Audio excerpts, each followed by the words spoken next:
ನಮಸ್ಕಾರ, ಎಲ್ರಿಗೂ ಹೇಗಿದ್ದೀರಾ? ನಾನು ನಿಮಗೆ ಇವತ್ತು ತೋರಿಸ್ಕೊಡ್ತಾ ಇದ್ದೇನೆ ಹಸಿ ಶೇಂಗಾ ಗೊಜ್ಜು ಹೇಗೆ ಮಾಡೋದು ಅಂತೇಳಿ. ರುಚಿ ಅಂತೂ ಹೇಳಂಗೆ ಇಲ್ಲ ಬಿಡಿ, ಸಿಕ್ಕಾಪಟ್ಟೆ ಚೆನ್ನಾಗಿರುತ್ತೆ, ಬೇಗ ಆಗುತ್ತೆ. ಒಪ್ಪತ್ತಿನ ಸಾರು ಕುದಿಸೋ ಹಾಗಿಲ್ಲ, ಹಸಿದೇ ಊಟ ಮಾಡಬೇಕು. ಹಸಿದು ಅಂತಂದರೆ ಹಸಿ ಶೇಂಗಾ ಬೀಜದಿಂದ ಮಾಡೋಂಥದ್ದಲ್ಲ, ಶೇಂಗಾ ಬೀಜನ ಚೆನ್ನಾಗಿ ಹುರ್ಕೊಂಡು ಮಾಡಬೇಕಾಗತ್ತೆ.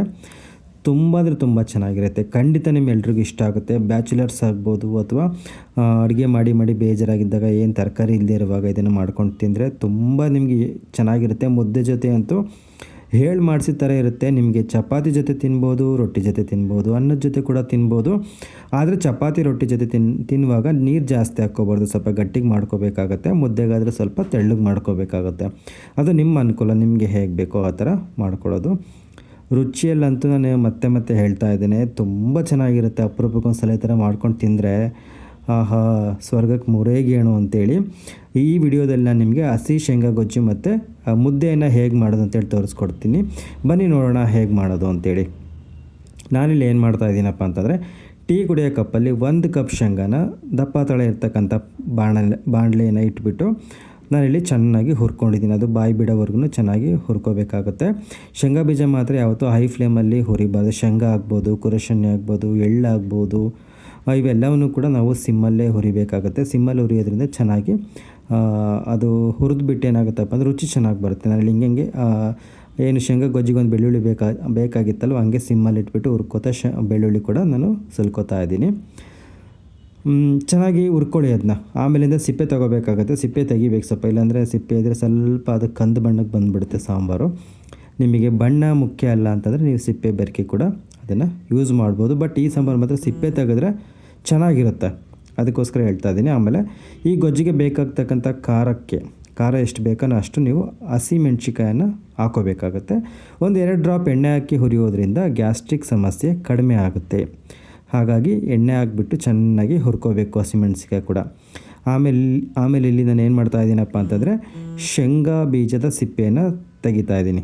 ಶೇಂಗಾ ಬೀಜ ಸಿಪ್ಪೆಯನ್ನು ತೆಗೆದುಬಿಟ್ಟು ಅದು ಸಪ್ರೇಟ್ ಮಾಡ್ಕೋತಾ ಇದ್ದೀನಿ. ನೀವಿಲ್ಲಿ 1 ಕಪ್ ಶೇಂಗಾ ಬೀಜ ಹುರಿದಿದ್ದೀರಾ ಅಂತಂದರೆ, ಕೆಲವೊಂದು ಸಲ ಶೇಂಗಾ ಬೀಜ ತಿಂದಾಗ ಏನಾಗುತ್ತಪ್ಪ ಅಂದರೆ ಇನ್ನೂ ಜಾಸ್ತಿ ತಿನ್ನಬೇಕಂತೇಳಿ ಜಾಸ್ತಿ ತಿಂದುಬಿಡ್ತೀವಿ. ಹಾಗಾಗಿ ಜಾಸ್ತಿ ಶೇಂಗಾ ಬೀಜ ಹುರ್ಕೊಂಡು 1 ಕಪ್ಪನ್ನು ಅಡುಗೆಗೆ ತೊಗೊಳ್ಳಿ. ಇಲ್ಲಿ ನೋಡಿ ನಾನೇನು ತೋರಿಸಿದ್ದೀನಿ, ಶೇಂಗಾ ಬೀಜ, ಬೆಳ್ಳುಳ್ಳಿ, ಕೊತ್ತಂಬರಿ ಸೊಪ್ಪು, ಹಸಿಮೆಣ್ಸಿಕಾಯಿ, ಬೆಲ್ಲ ಇಷ್ಟನ್ನು ರುಬ್ಕೊಳ್ಬೇಕಾಗುತ್ತೆ. ಇದ್ರ ಜೊತೆ ಸ್ವಲ್ಪ ಹುಣಸೆ ಹಣ್ಣು, ಹುಳಿಗೆ ಎಷ್ಟು ಬೇಕೋ ಅಷ್ಟು ಒಂದು 2 ಎಸಳು ತೊಗೊಂಡಿದ್ದೀನಿ. ಹುಣಸೆ ಹಣ್ಣು ಕೂಡ ಒಂದು ಸ್ವಲ್ಪ ತೊಗೋಬೇಕಾಗುತ್ತೆ. ಇವೆಲ್ಲವೂ ಕೂಡ ಏನು ಮಾಡಬೇಕಪ್ಪ ಅಂದರೆ ಒಂದು ಮಿಕ್ಸಿ ಜಾರಿಗೆ ಹಾಕೋಬಿಟ್ಟು ಚೆನ್ನಾಗಿ ನುಣ್ಣಗೆ ರುಬ್ಕೋಬೇಕು. ನುಣ್ಣಗೆ ಅಂದರೆ ಆಲ್ಮೋಸ್ಟ್ ನುಣ್ಣಗೆ, ಇದನ್ನ ತರಿಯಾಗಿ ರುಬ್ಬಾರ್ದು. ಶೇಂಗಾ ಬೀಜ, ಕೊತ್ತಂಬರಿ ಸೊಪ್ಪು, ಬೆಳ್ಳುಳ್ಳಿ, ಹಸಿಮೆಣ್ಸಿಕಾಯಿ, ಸ್ವಲ್ಪ ಬೆಲ್ಲ, ಉಪ್ಪು. ನಾವಿಲ್ಲಿ ಅಡುಗೆಗೆ ಯಾವುದೇ ಅಡುಗೆಗಾದರೂ ನಾವು 99% ಎಲ್ಲ ಅಡುಗೆಗೂ ಕಲ್ಲುಪ್ಪೇ ಬಳಸೋದು. ನೀವು ಕೂಡ ಕಲ್ಲುಪ್ಪನ್ನೇ ಬಳಸಿ, ಪುಡಿಯುಪ್ಪು ಅಷ್ಟು ಯೂಸ್ ಮಾಡಬೇಡಿ. ಪುಡಿಯುಪ್ಪು ದೇಹಕ್ಕೆ ಅಷ್ಟು ಒಳ್ಳೆಯದಲ್ಲ, ಹಾಗಾಗಿ ಕಲ್ಲುಪ್ಪನ್ನೇ ಬಳಸಿ, ಆಯಿತಾ? ಪುಡಿಯುಪ್ಪನ್ನು ಅನಿವಾರ್ಯ ಯಾವತ್ತಾದರೂ ತಿಂಡಿಗಳಿಗೆ ಅಂತ ಇದಕ್ಕೇನಾದರೂ ಬೇಕಾದ್ರೆ ಬಳಸಿ, ಬಟ್ ಜಾಸ್ತಿ ಅಡುಗೆಗೆ ಕಲ್ಲುಪ್ಪನ್ನೇ ಬಳಸಿ ಅಂತೇಳಿ ನಾನು ನಿಮಗೆ ಹೇಳ್ತೀನಿ. ಸ್ವಲ್ಪ ನೀರು ಹಾಕೊಂಡ್ಬಿಟ್ಟು ನೀಟಾಗಿ ನುಣ್ಣಗೆ ರುಬ್ಕೊಳ್ಳಿ, ಚೆನ್ನಾಗಿ ರುಬ್ಕೊಳ್ಳಿ ಮಿಕ್ಸಿನಲ್ಲಿ. ಅದ್ಭುತವಾಗಿರುತ್ತೆ. ನಾನು ಆವಾಗಲೇ ಏನು ಹೇಳ್ತಿದ್ದೆ ಅಂತಂದರೆ, ಶೇಂಗಾ ಬೀಜ ಹುರಿಬೇಕಾದ್ರೆ ಸ್ಮೆಲ್ಲಿಗೆ ಇನ್ನೂ ತಿನ್ಬೇಕಂತ ಅನಿಸುತ್ತೆ. ಹಾಗಾಗಿ ನೀವು 1 ಕಪ್ ಶೇಂಗಾ ಬೀಜ ಹುರಿದು ಅರ್ಧ ಕಪ್ ಶೇಂಗಾ ಬೀಜ ನೀವೇ ತಿಂದು ಸಾಂಬಾರು ಚೆನ್ನಾಗಿ ಬಂದಿಲ್ಲ ಅಂದರೆ ನನ್ನನ್ನು ಬೈಬಾರ್ದು ಅಂತೇಳಿ ನಾನು ನಿಮಗೆ ಹೇಳಿದ್ದೆ. ಆ ಥರ ಸುಮ್ಮನೆ ತಮಾಷೆ ಮಾಡಿದೆ ಅಷ್ಟೇ. ನಾನಿಲ್ಲಿ ಏನು ಮಾಡ್ತಾ ಇದ್ದೀನಪ್ಪ ಅಂದರೆ, ಇದಕ್ಕೆ ಒಗ್ಗರಣೆ ಕೊಡಬೇಕಾಗುತ್ತೆ. ಹಾಗಾಗಿ ಎಣ್ಣೆ ಹಾಕ್ಬಿಟ್ಟು ಸಾಸಿವೆ ಚಿಟಪಟ ಆದಮೇಲೆ ಕರಿಬೇವು ಮಾತ್ರ ಹಾಕ್ತಾಯಿದ್ದೀನಿ. ಈರುಳ್ಳಿ ಬೇಕು ಅಂತಂದರೆ ನೀವು ಹಾಕೋಬೋದು, ಆದರೆ ಈರುಳ್ಳಿನ ಜಾಸ್ತಿ ಫ್ರೈ ಮಾಡಬಾರ್ದು. ಕರಿಬೇವು ಹಾಕಿದ ತಕ್ಷಣ ಸ್ಟವ್ ಆಫ್ ಮಾಡಿಬಿಟ್ಟು ಈರುಳ್ಳಿನೂ ಅದರಲ್ಲೇ ಸ್ವಲ್ಪ ದಪ್ಪಕ್ಕೆ ಹೆಚ್ಚಾಕಿ ಆ ಬಿಸಿಗೆ ಮಾಗೋದಕ್ಕೆ ಬಿಡಬೇಕಷ್ಟೇ. ಆಮೇಲಿಂದ ತಣ್ಣಗಾದಮೇಲೆ ಒಂದು ಸ್ಟೀಲ್ ಪಾತ್ರೆಗೆ ಹಾಕೋತಾ ಇದ್ದೀನಿ. ನಾನಿಲ್ಲಿ ಸ್ಟೀಲ್ ಪಾತ್ರೆಯಲ್ಲಿ ಹಾಕೊಂಡ್ಬಿಟ್ಟು ಅದು ನೀಟಾಗಿ ಜಾರೆಲ್ಲ ನೀಟಾಗಿ ತೊಳೆದ್ಬಿಟ್ಟು ಆ ನೀರೆಲ್ಲ ಹಾಕ್ಕೊಂಡು ಅಲ್ಲೇನು ಒಗ್ಗರಣೆ ಕೊಟ್ಟಿರ್ತೀವಲ್ವ ಅದು ತಣ್ಣಗಾದ್ಮೇಲೆ ಇದಕ್ಕೆ ಹಾಕ್ಬಿಟ್ಟು ಇನ್ನೊಂದು ಚೆನ್ನಾಗಿ ಮಿಕ್ಸ್ ಕೊಟ್ಬಿಟ್ಟು ಅದಕ್ಕೆ ನೀರನ್ನು ಮಿಕ್ಸಿ ಜಾರ್ ತೊಳೆದು ನೀರನ್ನು ನಮಗೆ ಹಾಕಿಬಿಟ್ಟು ಎಷ್ಟು ಗಟ್ಟಿಗೆ ಬೇಕೋ ಅಷ್ಟು ಗಟ್ಟಿಗೆ ನಾವು ಮಾಡ್ಕೊಂಡ್ವಿ ಅಂತಂದರೆ ರುಚಿಯಾದ ಶೇಂಗಾ ಹಸಿಗೊಜ್ಜು ರೆಡಿ ಆಯಿತು. ಹಸಿಗೊಜ್ಜು ಅಂತ ಯಾಕೆ ಕರಿತೀವಪ್ಪ ಅಂದರೆ ಅದನ್ನ ಕುದಿಸೋದಿಲ್ಲ, ಹಾಗಾಗಿ ಹಸಿಗೊಜ್ಜು ಅಂತ ಹೇಳಿ ಕರಿತೀವಿ. ತುಂಬ ಅದ್ಭುತವಾಗಿರುತ್ತೆ ಕಣ್ರಿ, ನಾನು ಹೇಳ್ತಾ ಇದ್ದೀನಲ್ಲ, ಖಂಡಿತ ನಿಮ್ಗೆ ಇಷ್ಟ ಆಗೇ ಆಗುತ್ತೆ ಅಂತ ಹೇಳ್ತೀನಿ. ಬನ್ನಿ ಈಗ ನಾನು ಮುದ್ದೆ ಹೇಗೆ ಮಾಡೋದು ಅಂತೇಳಿ ತೋರಿಸ್ಕೊಡ್ತಾ ಇದ್ದೇನೆ. ನಾನು ಈಗಾಗಲೇ ಇನ್ಸ್ಟಾದಲ್ಲಿ ಮುದ್ದೆ ಹೇಗೆ ಮಾಡೋದು ಅಂತೇಳಿ ವೀಡಿಯೋನ ಅಪ್ಲೋಡ್ ಮಾಡಿದ್ದೇನೆ. ಆದರೆ ಕೆಲವರಿಗೆ ಅಲ್ಲಿ ಬರೀ 90 ಸೆಕೆಂಡ್ ಇರೋದ್ರಿಂದ ಅರ್ಥ ಆಗಿಲ್ಲ ಅಂತ ಹೇಳಿದರು. ಹಾಗಾಗಿ ನಾನಿಲ್ಲಿ ಫುಲ್ ಡೀಟೇಲ್ಡ್ ವಿಡಿಯೋನ ಹಾಕ್ತಾ ಇದ್ದೇನೆ, ನೋಡ್ಕೊಳ್ಳಿ. ನಾನಿಲ್ಲಿ 1 ಕಪ್ಪನ್ನು ನೀರನ್ನು ಹಾಕಿದೆ ಫಸ್ಟು. ನೆಕ್ಸ್ಟ್ ಈಗ ಏನು ಮಾಡ್ತಾ ಇದ್ದೀನಪ್ಪ ಅಂತಂದರೆ, ಅರ್ಧ ಕಪ್ ನೀರು ತೊಗೊಂಬಿಟ್ಟು 1/4 ಕಪ್ ನೀರನ್ನು ಮತ್ತೆ ಇದಕ್ಕೆ ಹಾಕ್ತಾಯಿದ್ದೀನಿ. ಅಂದರೆ 1/4 ಕಪ್ ನೀರನ್ನು ನಾನು ಬಾಣಲೆಗೆ ಸೇರಿಸಿದ್ದೇನೆ. 1/4 ಕಪ್ಪು ನೆನ್ಪಿಟ್ಕೊಳ್ಳಿ, 1/4 ಕಪ್ ನೀರನ್ನು ಬಾಣಲೆಗೆ ಹಾಕಿದ್ದೇನೆ. ಇನ್ನು 1/4 ಕಪ್ ನೀರನ್ನು ಏನು ಮಾಡ್ತಾಯಿದ್ದೀನಿ, ಒಂದು ಗಿಳ್ಳು ಅಥವಾ ಬಟ್ಟಲು ಅಂತ ಹೇಳಿ ಕರಿತೇವಲ್ಲ, ಅದಕ್ಕೆ ಹಾಕೋತಾ ಇದ್ದೀನಿ. ನಾನಿಲ್ಲಿ ಒಂದು 1/4 ಕಪ್ಗಿನ ಸ್ವಲ್ಪ ಜಾಸ್ತಿನೂ ಹಾಕೋಬೋದು ನೀವು. ಇದಕ್ಕೆ ಸ್ವಲ್ಪ 1-2-3 ಟೇಬಲ್ ಸ್ಪೂನ್ ಎಕ್ಸ್ಟ್ರಾ ಕೂಡ ಹಾಕ್ಕೊಂಡು 1 ಟೇಬಲ್ ಸ್ಪೂನ್ ಹಿಟ್ಟನ್ನು ಹಾಕ್ಕೊಂಡ್ಬಿಟ್ಟು ಆ ಗಿಳ್ಳಿಗೆ ಅಥವಾ ಬಟ್ಲಿಗೆ ಅದನ್ನು ನೀಟಾಗಿ ಮಿಕ್ಸ್ ಮಾಡಿ ಇಟ್ಕೋಬೇಕು. ನಾನಿಲ್ಲಿ ಏನು ತೋರಿಸ್ತಾ ಇದ್ದೀನಿ, ಒಂದು ಚಮಚ, ಸ್ಪ್ಯಾಚುಲಾ ಅಂತ ಕರಿತೀವಲ್ವ, ಅಥವಾ ಸುಚ್ಕ ಅಂತಲೂ ಕೂಡ ಕರಿತೀವಿ. ಆ ಥರ ಗಟ್ಟಿ ಇರ್ತಕ್ಕಂಥದ್ದನ್ನು ತೊಗೋಬೇಕು ನೀವು. ಗಟ್ಟಿ ಇರೋದನ್ನು ತೊಗೊಬಿಟ್ಟು ಮುದ್ದೆ ಕೂಡಿಸ್ಲಿಕ್ಕೆ ತುಂಬ ಗಟ್ಟಿ ಇರಬೇಕು. ಬಳ್ಕೊಡೋದಾಯಿತು ಅಂತಂದರೆ ಮುದ್ದೆ ಕೂಡಿಸೋದಕ್ಕೆ ಆಗೋದಿಲ್ಲ, ಗಂಟುಗಳು ಕೂಡ ಹೋಗೋದಿಲ್ಲ. ಹಾಗಾಗಿ ಗಟ್ಟಿ ಇರ್ತಕ್ಕಂಥ ಆ ಥರ ಒಂದು ಸುಚ್ಕವನ್ನು ತೊಗೊಳ್ಳಿ. ನೋಡಿ, ನೀಟಾಗಿ ಕದರಿಬಿಟ್ಟು ನೀರು ಬಿಸಿ ಆದಮೇಲೆ ಗುಳ್ಳೆ ಬಂದು ಕುದಿಲಿಕ್ಕೆ ಸ್ಟಾರ್ಟ್ ಆಗ್ತಿದೆ ಎನ್ನುವಾಗ ನಾನು ಇದನ್ನು ಕೊಟ್ರೆ ಅಂತೇಳಿ ಕರಿತೀವಿ, ಅದನ್ನು ಇದಕ್ಕೆ ಹಾಕ್ತಾ ಇದ್ದೇನೆ. ಇವಾಗ ಹಾಕಿಬಿಟ್ಟು ಒಂದು ಮಿಕ್ಸನ್ನು ಚೆನ್ನಾಗಿ ಕೊಡಿ. ಚೆನ್ನಾಗಿ ಮಿಕ್ಸ್ ಮಾಡ್ತಾಯಿರಿ. ಅದಿನ್ನೇನೀಗ ಕುದಿಲಿಕ್ಕೆ ಸ್ಟಾರ್ಟ್ ಆಗುತ್ತೆ. ಕೊಟ್ಟರೆ ಕುದಿಲಿಕ್ಕೆ ಸ್ಟಾರ್ಟ್ ಆದಮೇಲೆ 1-2 ಕುದಿ ಬಿದ್ದ ಮೇಲೆ ಏನು ಮಾಡ್ತೀರಪ್ಪ ಅಂತಂದರೆ, ಮತ್ತೆ ಊರಿನ ಸಿಮ್ಮಲ್ಲಿ ಇಟ್ಕೊಬಿಟ್ಟು ಅದೇ ಕಪ್ಪಲ್ಲಿ 1 ಕಪ್ಪು ರಾಗಿ ಹಿಟ್ಟನ್ನು ಇದಕ್ಕೆ ಹಾಕಬೇಕು. ಹುಷಾರಾಗಿ ಹಾಕಿ, ಬಿಸಿ ಇರುತ್ತೆ ಮತ್ತು ಕೈಗೆ ಏನಾದರೂ ಸುಟ್ಕೊಂಡಿರ. 1 ಕಪ್ ಅಂದರೆ ನಾನು ಮೇಲಿಂದ ಏನು ಹಿಟ್ಟನ್ನು ಪ್ರೆಸ್ ಮಾಡಿಲ್ಲ, ಹಾಗೆ ಒಂದು ಸಲ ಹಿಂಗೆ ಕಿಚನ್ ಕೌಂಟರ್ ಮೇಲೆ ಕುಟ್ಟಿದ್ದೀನಿ ಅಷ್ಟೇ, ಅಂದರೆ ಏರ್ ಗ್ಯಾಪ್ ಇದ್ದರೆ ಹೋಗಲಿ ಅಂತೇಳಿ. ಅಷ್ಟನ್ನು ತೊಗೊಂಬಿಟ್ಟು ಏನು ಮಾಡ್ತಾಯಿದ್ದೀನಿ, ಇದು ಕುದಿ ಬಿದ್ದ ಮೇಲೆ ಇದಕ್ಕೆ ಹಾಕಿಬಿಟ್ಟು ನಾನು ಮತ್ತೆ 4-5 ನಿಮಿಷ ಅದನ್ನು ಕುದಿಲಿಕ್ಕೆ ಬಿಡ್ತೀನಿ. ನೋಡಿ, ಹಿಟ್ಟನ್ನು ಹಾಕ್ತಾಯಿದ್ದೀನಿ.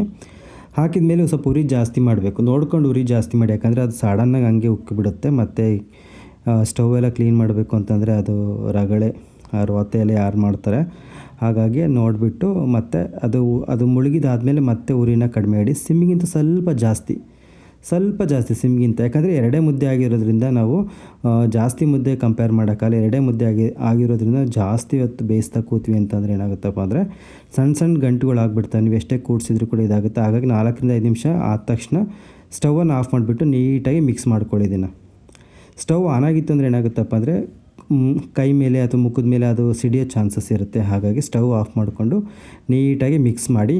ಈ ಒಂದು ಸ್ಟೇಜಲ್ಲಿ ಏನಾಗುತ್ತಪ್ಪ ಅಂದರೆ 95% ಗಂಟುಗಳು ಏನಾದರೂ ಇದ್ದರೆ ಈಸಿಯಾಗಿ ಹೋಗುತ್ತೆ, ನೀವೇನು ಕಷ್ಟಪಡಬೇಕಾಗಿಲ್ಲ. ಚಮಚ ಅಥವಾ ಅದೇನು ಹೇಳ್ತೀವಲ್ವ ಸುಚ್ಕ, ಅದು ಗಟ್ಟಿ ಇರಬೇಕು. ಗಟ್ಟಿ ಇರೋದು ತೊಗೊಳ್ಳಿ. ಈ ಬಳ್ಕಾಡಂಥ ಚಮಚಗಳು ತೊಗೊಂಡ್ರೆ ಏನಾಗುತ್ತಪ್ಪ ಅಂದರೆ ಗಂಟುಗಳು ಹೋಗೋದಿಲ್ಲ, ನೀಟಾಗಿ ಕೂಡ್ಸೋಕ್ಕೂ ಅದು ಸ್ಟ್ರೆಂತ್ ಇರಲ್ವಲ್ಲ, ಹಾಗಾಗಿ ಏನಾಗುತ್ತಪ್ಪ ಅಂತಂದರೆ ಅದು ಸರಿಯಾಗಿ ಬರೋದಿಲ್ಲ. ಹಂಗಾಗಿ ಗಟ್ಟಿ ಇರ್ತಕ್ಕಂಥ ಮರದ ಚಮಚನ ತೊಗೊಳ್ಳಿ. ನಾನು ಇಲ್ಲಿ ಏನು ತೋರಿಸಿದ್ದೀನಿ ಈ ಥರ ಚಮಚ ತೊಗೊಂಡ್ರೆ ನಿಮಗೆ ತುಂಬ ಸುಲಭ ಆಗುತ್ತೆ ಅಂತ ಹೇಳ್ತೀನಿ. ಸ್ವಲ್ಪ ನೀರು ಚಿಮುಕ್ಸ್ಬಿಟ್ಟು ಇನ್ನೊಂದು ಸಲ ಚೆನ್ನಾಗಿ ಮಿಕ್ಸ್ ಕೊಟ್ಬಿಟ್ಟು ಏನು ಮಾಡ್ತೀರಿ, ಒಂದು ಪ್ಲೇಟನ್ನು ಮುಚ್ಚಿಬಿಟ್ಟು ಮತ್ತೆ ಒಂದು 5 ನಿಮಿಷ ಬೇಯಿಸ್ಬೇಕಾಗುತ್ತೆ. ಆ 5 ನಿಮಿಷದಲ್ಲಿ ಒಂದು 3 ನಿಮಿಷ ಆದಮೇಲೆ ಮಧ್ಯ ಒಂದು ಸಲ ಪ್ಲೇಟ್ ತೆಗೆದುಬಿಟ್ಟು ಮತ್ತೆ ಈ ಥರ ಚೆನ್ನಾಗಿ ಕೂಡಿಸಿ ಕೂಡ ನೀವು ಇಡಬೇಕಾಗುತ್ತೆ. ನೋಡಿ, ನಾನು ಈ ಥರ ಈಗ ಸ್ಟವ್ ಆನ್ ಮಾಡ್ತಾಯಿದ್ದೀನಿ. ನೋಡಿ, ಸ್ಟವ್ ಆನ್ ಮಾಡಿಬಿಟ್ಟು ಮತ್ತೆ ಅದನ್ನು ನೀಟಾಗಿ ಆಲ್ರೆಡಿ ಈಗಲೇ ಒಂದು 80% ಬೆಂದಿದೆ ಮುದ್ದೆ. ಸ್ವಲ್ಪ ನೀರು ಚಿಮುಕ್ಸ್ಬಿಟ್ಟು ಮತ್ತೆ ಪ್ಲೇಟ್ ಮುಚ್ಚಿ ಹಾಗೆ ಅದನ್ನು ಸಿಮ್ಮು ಈಗೆಲ್ಲ ಸಿಮ್ಮೆ ನೋಡಿ, ಮತ್ತು ಜಾಸ್ತಿ ಇಡಬಾರ್ದು, ಸಿಮ್ಮಲ್ಲೇ ಇಟ್ಟು ಮುಚ್ಚಬೇಕು. ನಾನೇನಾದರೂ ಅಡುಗೆ ಮಾಡ್ಬೇಕಾದ್ರೆ ಸ್ಟವ್ ಕೊಳೆ ಆಯ್ತು ಅಂದರೆ ಹಾಗೆ ಕ್ಲೀನ್ ಮಾಡ್ಕೊಬಿಡ್ತೀನಿ. ಯಾಕಂದರೆ ಹಂಗೆ ಬಿಟ್ಕೊಂಡ್ವಿ ಅಂತಂದರೆ ಸ್ಟವ್ವು ಅದೇ ಕಲೆ ಕೂತ್ಬಿಡ್ತಾ, ಒಂದು 2-3 ದಿನ ಬಿಟ್ಟು ಮಾಡಿದಾಗ ಅದು ಎಷ್ಟು ತಿಕ್ಕಿದ್ರೂ ಹೋಗೋದಿಲ್ಲ. ಹಾಗಾಗಿ ನಾನು ಏನು ಮಾಡ್ತೀನಪ್ಪ ಅಂದರೆ ಆವಾಗಲೇ ಕ್ಲೀನ್ ಮಾಡ್ಕೊಬಿಡ್ತೀನಿ. ನೋಡಿ, ಈ ಹಂತದಲ್ಲೇ ನೋಡಿ ಮುದ್ದೆ ಎಷ್ಟು ಚೆನ್ನಾಗಿ ಮಾಗಿದೆ ಅಂತೇಳಿ ನಿಮಗೆ ಕಾಣಿಸ್ತಾ ಇದೆ. ಮತ್ತು ತಳ ಹಿಡ್ದೈತೆ ಅಂತ ಅಂದ್ಕೋಬೇಡಿ, ಅದು ಸ್ವಲ್ಪ ಬಿಸಿಗೆ ಹಂಗೆ ಅನಿಸುತ್ತೆ ಅಷ್ಟೇ. ನೀವೆಲ್ಲ ನೀಟಾಗಿ ಹಿಂಗೆ ಚೆನ್ನಾಗಿ ಮಿಕ್ಸ್ ಮಾಡಿದರೆ ಏನಾಗುತ್ತಪ್ಪ ಅಂದರೆ ಅದ್ರ ಜೊತೆ ಬೆರೆತ್ಬಿಟ್ಟು ಅದೇನು ಅಂತ ಇದೇನು ಆಗೋದಿಲ್ಲ, ಚಕ್ಕೆ ಏನು ಎದ್ದೇಳೋದಿಲ್ಲ, ಆಯಿತಾ.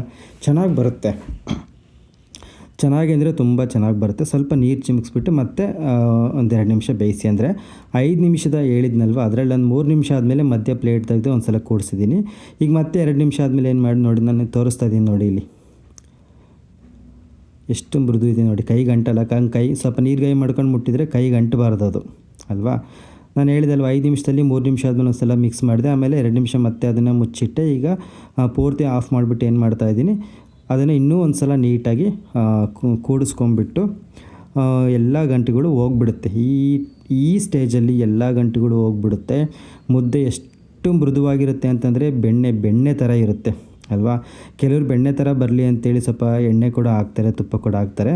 ಖಂಡಿತ ದೇವರಣಗೂ ನಾನು ಇದಕ್ಕೆ ಎಣ್ಣೆನೇ ಆಗಲಿ ತುಪ್ಪನೇ ಆಗಲಿ ಏನೂ ಹಾಕಿಲ್ಲ, ಬರೀ ನೀರಲ್ಲೇ ಮಾಡಿರೋದು ಇದು. ನೀವೇ ಮಾಡಿ ನೋಡಿ. ಈ ಮೆಥಡಲ್ಲಿ ನಾನು ಏನು ಹೇಳಿದ್ದೀನಿ ಅದೇ ಅಳತೆಯಲ್ಲಿ ಮಾಡಿ ನೋಡಿ. ನಿಮ್ಮ ಮುದ್ದೆನೂ ಕೂಡ ಇದಕ್ಕಿಂತ ಚೆನ್ನಾಗಿ ಬರುತ್ತೆ, ಇದಕ್ಕಿಂತ ತುಂಬ ಚೆನ್ನಾಗಿ ಬರುತ್ತೆ. ನೀವೇ ಹೇಳ್ತೀರಾ ಹೌದು ನೀವು ಹೇಳಿದ ನಿಜ ಅಂತೇಳಿ. ಜಾಸ್ತಿ ಮುದ್ದೆಗಳಾದರೆ ಜಾಸ್ತಿ ಟೈಮ್ ತೊಗೊಳುತ್ತೆ. ನೀವು ಅಂದ್ಕೋಬೋದು 10 ನಿಮಿಷ 12 ನಿಮಿಷಕ್ಕೆ ಹೆಂಗೆ ಮುದ್ದೆಗಳಾಗುತ್ತೆ, ಬೆಂದಿರೋದಿಲ್ಲ, ಹೊಟ್ಟೆ ಕೆಡುತ್ತೆ ಅಂತೇಳಿ. ಆ ಥರ ಏನೂ ಆಗೋಲ್ಲ. ನೀವು ಮಾಡಿ ನೋಡಿ, ಖಂಡಿತ ನೀವು ಸಕ್ಸಸ್ ಆಗೇ ಆಗ್ತೀರಾ. ಜಾಸ್ತಿ ಬೆಂದರೆ ಏನಾಗುತ್ತಪ್ಪ ಅಂದರೆ ಮುದ್ದೆಗಳು ಒಳೊಳಗೆ ಸಣ್ಣ ಗಂಟುಗಳಾಗ್ಬಿಡ್ತವೆ. ನೀವೇನೇ ಕೂಡಿಸಿ ಏನೇ ನೀವು ಬುಳ್ಜ ತಂದು ಉಳಿಸಿದ್ರು ಕೂಡ ಗಂಟುಗಳು ಹೋಗಲ್ಲ, ಆ ಥರ ಆಗಿಬಿಡುತ್ತೆ. ಸೊ ಯಾವುದೇ ಅಡುಗೆ ಆಗಲಿ ಅತಿ ಬೆಂದರೂ ಕೆಡುತ್ತೆ, ಬೇಯದೇ ಇದ್ದರೂ ಕೆಡುತ್ತೆ. ಒಂದು ಹದ ಅಂತ ಒಂದು ಇರುತ್ತೆ, ಆ ಸ್ಟೇಜಲ್ಲಿದ್ದಾಗ ಅದು ತುಂಬ ಚೆನ್ನಾಗಿರುತ್ತೆ. ಹಾಗಾಗಿ ನಾನು ಹೇಳ್ತಾ ಇರೋದು ಈ ಮೆಥಡಲ್ಲಿ ಮಾಡಿದರೆ ಖಂಡಿತ ನಿಮಗೆ ಮುದ್ದೆ ಸಕ್ಸಸ್ ಆಗೇ ಆಗುತ್ತೆ. ಒಂದು ಪಕ್ಷ ಏನಾದರೂ ಹೆಚ್ಚು ಕಡಿಮೆ ಅಳತೆ ಏನಾದರೂ ಆಗಿ ನಿಮಗೆ ತೆಳ್ಳಗಾಯಿತು ಅಂತಂದರೆ ಏನೂ ವರಿ ಮಾಡ್ಕೊಳ್ಳೋಕೆ ಹೋಗ್ಬಿಡಿ. ಒಂದು 2 ಟೇಬಲ್ ಸ್ಪೂನ್ ಹಿಟ್ಟನ್ನು ಹಾಕ್ಬಿಟ್ಟು ಮತ್ತೆ ಚೆನ್ನಾಗಿ ಮಿಕ್ಸ್ ಮಾಡಿ ಮತ್ತೆ ಒಂದು 2ರಿಂದ 3 ನಿಮಿಷ ಪ್ಲೇಟ್ ಮುಚ್ಚಿ ಬೇಯಿಸಿ. ನಿಮ್ಮ ಮುದ್ದೆ ತೆಳ್ಳಗಿರೋದು ಗಟ್ಟಿಗಾಗುತ್ತೆ. ಆಗಲೂ ಕೂಡ ಗಂಟುಗಳಿರೋದಿಲ್ಲ, ಸಕ್ಸಸ್ ಆಗ್ತೀರಾ. ಒಂದು ಪಕ್ಷ ಏನಾದರೂ ಅತಿ ಗಟ್ಟಿ ಆಯಿತು ಅಂದರೂ ಕೂಡ ಯೋಚನೆ ಮಾಡೋಕೆ ಹೋಗ್ಬಿಡಿ. ಇನ್ನೂ ಸ್ವಲ್ಪ ನೀರು ಚಿಮುಕ್ಸ್ಬಿಟ್ಟು ಮತ್ತೆ 2ರಿಂದ 3 ನಿಮಿಷ ಪ್ಲೇಟ್ ಮುಚ್ಚಿ ಬೇಯಿಸಿ. ಮತ್ತೆ ನಿಮ್ಮ ಮುದ್ದೆ ಬೆಣ್ಣೆ ಥರನೇ ಆಗುತ್ತೆ. ಏನಪ್ಪ ಅಂದರೆ ಅಡುಗೆ ಮಾಡುವಾಗ ನಮಗೆ ಕೆಟ್ಟೋದ್ರೂ ಕೂಡ ಅದನ್ನ ರಿಪೇರಿ ಮಾಡೋದು ಗೊತ್ತಿರಬೇಕು. ಅಡುಗೆ ಮಾಡೋದು ಕೂಡ ಒಂದು ಏನೋ ಕಾರ್ ಓಡಿಸ್ದಂಗೆ, ಬಸ್ ಓಡಿಸ್ದಂಗೆ ಅಟ್ಲೀಸ್ಟ್ ನಮಗೆ ಸಣ್ಣ ಪುಟ್ಟ ರಿಪೇರಿಗಳು ಗೊತ್ತಿದ್ರೆ ಏನಾಗುತ್ತಪ್ಪ ಅಂದರೆ ಅಡುಗೆ ಸ್ವಲ್ಪ ಆ ಕಡೆ ಈ ಕಡೆ ಆದರೂ ಕೂಡ ಅದನ್ನು ನಾವು ರಿಪೇರಿ ಮಾಡ್ಕೊಂಡು ಓಡಿಸ್ಬಿಡ್ತೀವಿ ಅಲ್ವಾ. ಅಡುಗೆ ಮಾಡೋದ್ರ ಜೊತೆಗೆ ಅದ್ರ ರಿಪೇರಿ ಕೆಲಸನೂ ಕೂಡ ನಾವು ಕಲಿಬೇಕಾಗತ್ತೆ. ಅಂದರೆ ಎಲ್ಲ ಟೈಮಲ್ಲೂ ಅಲ್ಲ, ಯಾವಾಗಾದರೂ ಒಂದು ಸಲ ಅನಿವಾರ್ಯ. ಯಾಕಂದರೆ ಅಡುಗೆ ಮಾಡ್ಬೇಕಾದ್ರೆ ಮನಸ್ಸು ಚೆನ್ನಾಗಿರಬೇಕು. ನಾವೇನಾದರೂ ಚಿಂತೆ ಮಾಡಿಕೊಂಡು ಮನಸ್ಸು ಇಲ್ಲದೆ ಇರುವಾಗ ಮಾಡ್ತಾಯಿದ್ದೀವಿ ಅಂತಂದರೆ ಸ್ವಲ್ಪ ಆ ಕಡೆ ಈ ಕಡೆ ಆಗ್ಬೋದು. ಅಂಥ ಟೈಮಲ್ಲಿ ನಾನು ನಿಮಗೆ ಹೇಳ್ತಾ ಇರೋದು. ಅದು ಬಿಟ್ಟು ಮನಸ್ಸಿಟ್ಟು ನೀವು ಅಡುಗೆ ಮಾಡಿದ್ರಿ ಅಂದರೆ ಖಂಡಿತ ಚೆನ್ನಾಗಿ ಬಂದೇ ಬರುತ್ತೆ. ನೋಡಿ, ಮುದ್ದೆ ಮಾಡೋದು ಇಷ್ಟೇ ಸಿಂಪಲ್ಲು. ನಿಮಗೆ ನಮ್ಮ ಚಾನಲಲ್ಲಿ ಬರ್ತಕ್ಕಂಥ ವೀಡಿಯೋಸ್ಗಳು ಇಷ್ಟ ಆಗಿತ್ತು ಅಂತಂದರೆ ನಮ್ಮ ಚಾನಲನ್ನು ಸಬ್ಸ್ಕ್ರೈಬ್ ಮಾಡ್ಕೊಳ್ಳಿ, ಲೈಕ್ ಮಾಡಿ, ಕಮೆಂಟ್ ಮಾಡಿ, ಶೇರ್ ಮಾಡಿ. ಹಾಗೆ ಬೆಲ್ ಐಕನನ್ನು ಪ್ರೆಸ್ ಮಾಡಿಬಿಟ್ಟು ಆಲ್ ನೋಟಿಫಿಕೇಷನನ್ನು ಕ್ಲಿಕ್ ಮಾಡಿ. ನಿಮ್ಮ ಈ ಸಪೋರ್ಟ್ ನಮಗೆ ಮುಂದಿನ ವಿಡಿಯೋಗಳನ್ನು ಮಾಡಲಿಕ್ಕೆ ಏನೋ ಒಂಥರ ನಮಗೆ ಸ್ಫೂರ್ತಿ ಅಂತೇಳಿ ಹೇಳ್ತಾ ಇದ್ದೇನೆ. ಇದೇ ಥರದ ವೀಡಿಯೋಸ್ಗಳನ್ನು ನಾನು ಆಗಾಗ ಅಪ್ಲೋಡ್ ಮಾಡ್ತಾ ಇರ್ತೀನಿ. ನಮ್ಮ ಚಾನಲನ್ನು ನೋಡ್ತಾ ಇರಿ, ಸಪೋರ್ಟ್ ಮಾಡ್ತಾಯಿರಿ ಅಂತ ನಾನು ನಿಮ್ಮ ಹತ್ರ ಕೇಳ್ಕೊತಾ ಇದ್ದೀನಿ. ಏನಾದರೂ ಸಲಹೆಗಳಿದ್ರೆ ನೀವು ಖಂಡಿತ ಕೊಡ್ಬೋದು, ಆಯಿತಾ. ನಾನು ಮುಂದಿನ ವೀಡಿಯೋದಲ್ಲಿ ನಿಮಗೆ ಇನ್ಸ್ಟಾಗ್ರಾಮಲ್ಲಿ ಕೆಲವೊಂದು ಪ್ರಶ್ನೆಗಳನ್ನು ಕೇಳಿದ್ದಾರೆ, ಅದಕ್ಕೆ ಉತ್ತರವನ್ನು ನೀಡುವ ಒಂದು ಪ್ರಯತ್ನವನ್ನು ಮಾಡ್ತೀನಿ. ನೋಡೋಣ, ಮುಂದಿನ ವೀಡಿಯೋದಲ್ಲಿ ಸಿಗೋಣಂತೆ. ಈ ಥರ ನೀವು ಮುದ್ದೆ ಮಾಡಿಕೊಂಡು ಶೇಂಗಾ ಗೊಜ್ಜು ಮಾಡಿಕೊಂಡು ಊಟ ಮಾಡಿದ್ರಿ ಅಂದರೆ ಶೀತಕ್ಕೆ ತುಂಬ ಚೆನ್ನಾಗಿರುತ್ತೆ. ಈ ಗೊಜ್ಜನ್ನು ಕುದಿಸ್ಬಾರ್ದು, ನಾನು ಹೇಳ್ದಂಗೆ ಇದನ್ನು ಕುದಿಸ್ಬಾರ್ದು, ಹಾಗೆ ಊಟ ಮಾಡಬೇಕು. ಇದು ನಾವೇನು ಕಂಡುಹಿಡಿದಿರೋದಲ್ಲ, ತುಂಬ ಹಳೆ ಮೆಥಡ್. ಇದೇನು ಶೇಂಗಾ ಚಟ್ನಿ ಅಂತ ನೀವು ಅಂದ್ಕೋಬೋದು, ಆದರೆ ಶೇಂಗಾ ಚಟ್ನಿ ಅಲ್ಲ. ಇದಕ್ಕೂ ಸ್ವಲ್ಪ ವ್ಯತ್ಯಾಸ ಇದೆ. ಇದ್ರ ರುಚಿನೇ ಬೇರೆ, ಅದರ ರುಚಿನೇ ಬೇರೆ. ಇದಂತೂ ನಿಜ ನಾನು ಹೇಳ್ತಾ ಇದ್ದೀನಿ, ಇದು ಅದ್ಭುತವಾಗಿರುತ್ತೆ, ತುಂಬ ಅದ್ಭುತವಾಗಿರುತ್ತೆ. ಒಂದು ಸಲ ಟ್ರೈ ಮಾಡಿ ನೋಡಿ. ನಮ್ಮ ಈ ವಿಡಿಯೋನ ನೋಡಿದ್ದಕ್ಕಾಗಿ ತುಂಬ ಧನ್ಯವಾದಗಳು. ಸಿಗೋಣ ಮುಂದಿನ ವಿಡಿಯೋದಲ್ಲಿ.